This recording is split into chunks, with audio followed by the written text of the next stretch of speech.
Hello दोस्तों, welcome to my YouTube channel. आज का हमारा टॉपिक है कि हम लोग डेली बेसिस पे 5 एडवांस वोकेबलरी वर्ड सीखने वाले हैं। So let's start guys. First हमारा वर्ड है इक्विनिमिटी।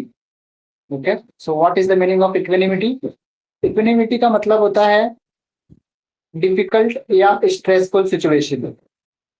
ठीक है, डिफिकल्ट या स्ट्रेसफुल सिचुएशन में जो बंदा मेंटली खुद को काम रखता है, ठीक है, बैलेंस करके रखता है, सेल्फ कंट्रोल करके रखता है, उस टाइप के इंसान को क्या बोलते हैं? इक्विनिमिटी पर्सन बोलते हैं। ठीक है, that type of situation is known as equanimity situation. Okay, so simple words में बात करें तो यहाँ पे है हमारा सिंपल वर्ड्स में, दैट इज हर सिचुएशन में शांत और बैलेंस रहने वाला बंदा, हर सिचुएशन में शांत और बैलेंस खुद को रखना, प्रेशर में भी काम माइंड रखना, such type of situation is known as equanimity. Okay, so English में कैसे बोलेंगे इसको? The mental calmness and emotional balance specially in the difficult situation.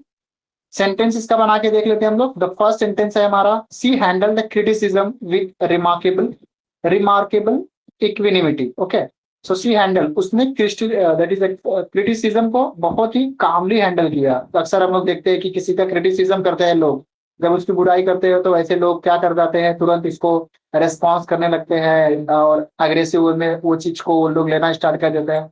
But that type of handling is not a proper. Okay, आप शांति से रह के सुन लो, ठीक है, तो उसको क्या बोलेंगे? That is remarkable equanimity. Okay, so that type of situation is known as equanimity. A good leader maintains the equanimity during the crises. एक अच्छा लीडर क्राइसिस में भी कैसा रहता है? काम रहता है। ठीक है, किसी चीज का क्राइसिस हुआ, किसी चीज की कमी हुई, तो उस टाइम पे आप ज्यादा कुछ ओवर एक्टिव करके चीजें अपने कंट्रोल में नहीं कर सकते। सो बेटर है हम लोग क्या करें? काम मेंटेन करके रखें। So the good leader maintains the equanimity during the crisis. Despite the pressure he spoke with complete equanimity. Pressure के बावजूद भी वह बिल्कुल कंपोज था। Usages that is speaking usages कैसे करना है अपने को? In today's competitive words the equanimity is essential for maintaining the mental health and making the rational decision. ठीक है, सो कॉम्पिटेटिव वर्ड्स में हमें इक्विमिटी मेंटेन करके रखना है, इक्विनिमिटी मेंटेन करके रखना है, बैलेंस अपने आप को रखना है। ठीक है, अपने मेंटल हेल्थ को और अपने को अच्छा डिसीजन लेना है। ठीक है, now let's move to the next word. Next word है हमारा क्या? That is a pedantic.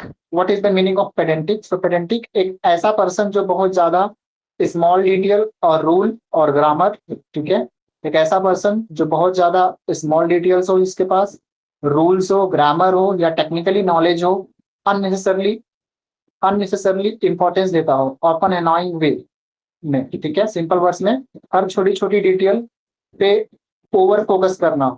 ठीक है, छोटी सी चीज है उसके ऊपर बहुत ज्यादा वो करेक्टनेस प्रोवाइड कर रहा है। ठीक है, उसके बारे में वही बताया जा रहा है, उसको कैसे हम लोग को छोटी छोटी चीजों को नोटिस कर रहा है और उसको अच्छा कर रहा है, मतलब ट्राई कर रहा है। तो उसको उस टाइप के सिचुएशन, उस टाइप के पर्सन को क्या बोलते हैं? Pedantic person. ठीक है, ओवरली इंटेलेक्चुअल या rule, that is a correcting behaviour. Okay, so इसके ऊपर अगर सेंटेंस बनाएंगे तो कैसे बनेगा? That is excessively concern with minor details, rule और एकेडमिक करेक्टनेस। ओके, सो इसका मीनिंग क्या है हमारा? Excessively concern with minor detail, छोटे छोटे माइनर डिटेल पे भी वो कैसा रहता है? एक्सेसिवली कंसर्न रहता है, रूल रेगुलेशन को बहुत फॉलो करता है, एकेडमिक करेक्टनेस बहुत ज्यादा होना रखता है। तो उस टाइप के सिचुएशन को, उस टाइप के इंसान को क्या बोलते हैं? पेडेंटिक इंसान। Okay, pedantic peoples. The professor was so pedantic that student become bored. Okay, so professor इतना डिटेल ओरिएंटेड था कि स्टूडेंट क्या हो गए? बोर हो गए। He corrected everyone's grammar in the pedantic manner, वो सबकी ग्रामर को अननेसेसरली करेक्ट कर रहा था, करता था। ठीक है, ग्रामर को करेक्ट कर रहा है, छोटी छोटी चीजों को वो नोटिस कर रहा है, फिर उसको करेक्ट कर रहा है। तो समटाइम इस टाइप की सिचुएशन में लोग थोड़ा इरिटेट होना स्टार्ट हो जाते हैं, बोलते हैं अरे यार ठीक है, थोड़ा भी तो प्रॉब्लम है। तो लोग क्या बोलते हैं? उसको नेगोशिएट करने बोलते हैं। बट कुछ लोग होते हैं जो पेडेंटिक उस चीज को नेगोशिएशन नहीं करते, उसके ऊपर वो क्या करते हैं? वो चीज को नुक्स निकाल के फिर उसके ऊपर काम करते हैं। ठीक है, सो उस टाइप के लोगों को क्या बोलते हैं? पेडेंटिक बोलते हैं। डेली अगर आपको ये स्पीकिंग वर्ड है तो मैंने यहाँ पे एक वर्ड्स भी बनाया, सेंटेंस बनाया है, आप देख सकते हो।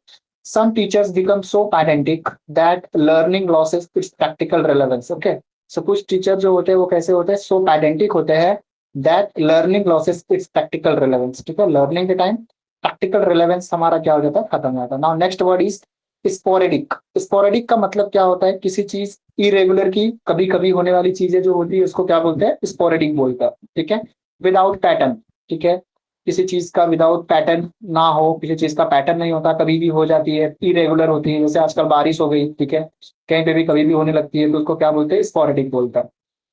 Occurring occasionally at irregular interval, ठीक है, ऑकरिंग होता है ओकेजनली और एट इरेगुलर इंटरवल में, ठीक है। सेंटेंस का कैसे बनेगा, he makes the sporadic appearance on social media, ठीक है, वो सोशल मीडिया पर कभी कभी दिखाई देता है, ठीक है। So he make the sporadic appearances on the social media. After that the next sentence is internet connection here is sporadic, ठीक है। सो कहीं पे अगर इंटरनेट कभी कभार चलता है, कभी नहीं चलता है, ठीक है, विदाउट पैटर्न है, तो उस टाइप के सिचुएशन को क्या बोलेंगे, उस टाइप का कंडीशन को क्या बोलेंगे, sporadic condition, okay. Now the next sentence that is sporadic rainfall affected the farmers badly.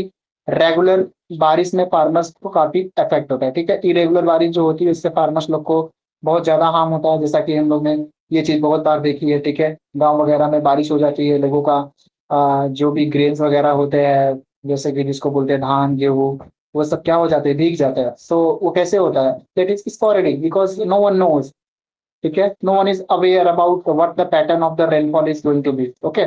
So such type of situation, such type of condition is known as sporadic conditions that unpredictable, okay। now इसको अगर ये speaking में कैसे बोलना है तो उसके बारे में बात कर ले। The gym attendance become sporadic during the examination period due to the time constraint, okay. So due to the time constraint the gym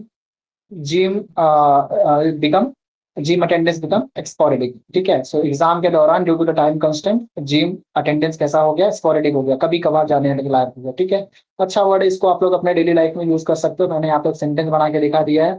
guys आप लोग को भी अच्छा लगा हो सेंटेंस तो आप लोग भी नए नए सेंटेंस बनाइए, मेरे कमेंट सेक्शन में ड्रॉप कीजिए, मैं आपको जरूर लाइक करूंगा, ठीक है।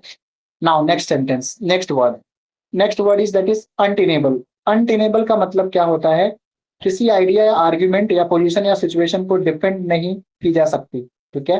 किसी ऐसी आइडिया है किसी की, या कोई ऐसा आर्ग्यूमेंट है, या कोई ऐसा पोजीशन है, या कुछ ऐसा सिचुएशन जिसको डिफेंड नहीं किया जा सकता जल्दी, या लॉजिकली इथिकली सपोर्ट करना इम्पॉसिबल है, ठीक है। जैसे जस्टिफाई नहीं कर सकते, वीक और इम्पॉसिबल टू डिफेंड, कोई चीज को डिफेंड करना इज इम्पॉसिबल, उसको क्या बोलते हैं, untenable, okay. So impossible to defend, justifying, maintain the logically. Sentence इसका कैसे बनाएंगे देख लेते हैं।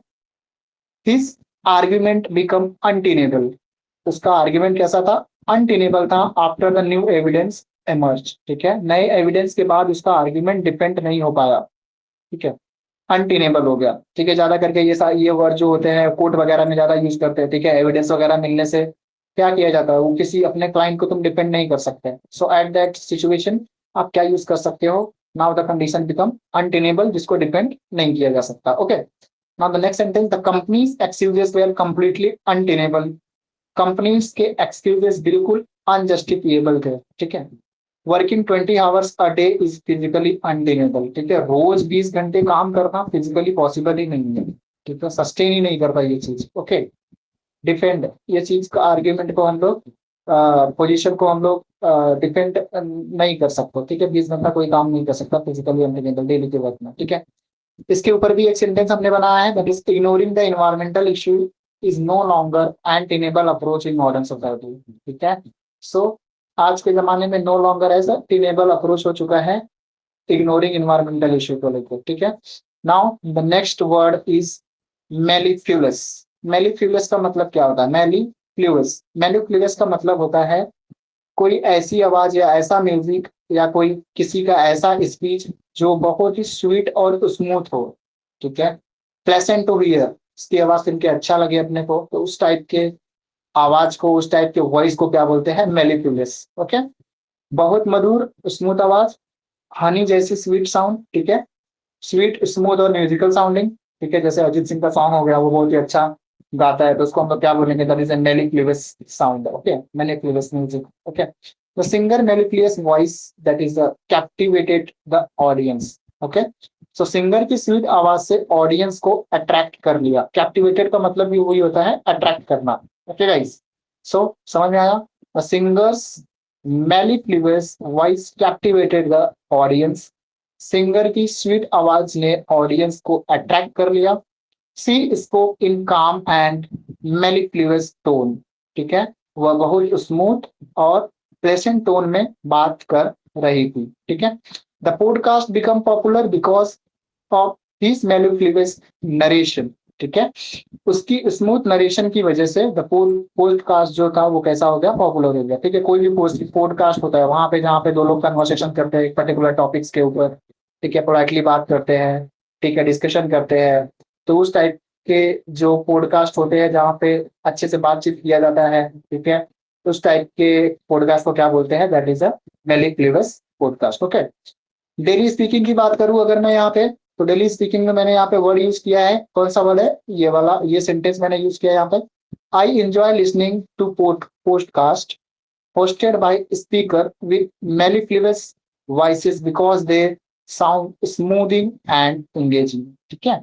सो I enjoy listening the podcast, मैं एंजॉय करता हूँ पॉडकास्ट को लिसन करना वाला जो ऐसे स्पीकर होस्ट करते हैं जिनकी आवाज कैसी होती है, मेलिफ्लुअस होती है, बिकॉज उनका साउंड सुनने में अच्छा लगता है और इंगेजिंग लगता है, ठीक है, उसको और हम लोग इंटरेस्टेड देखते हैं, ठीक है।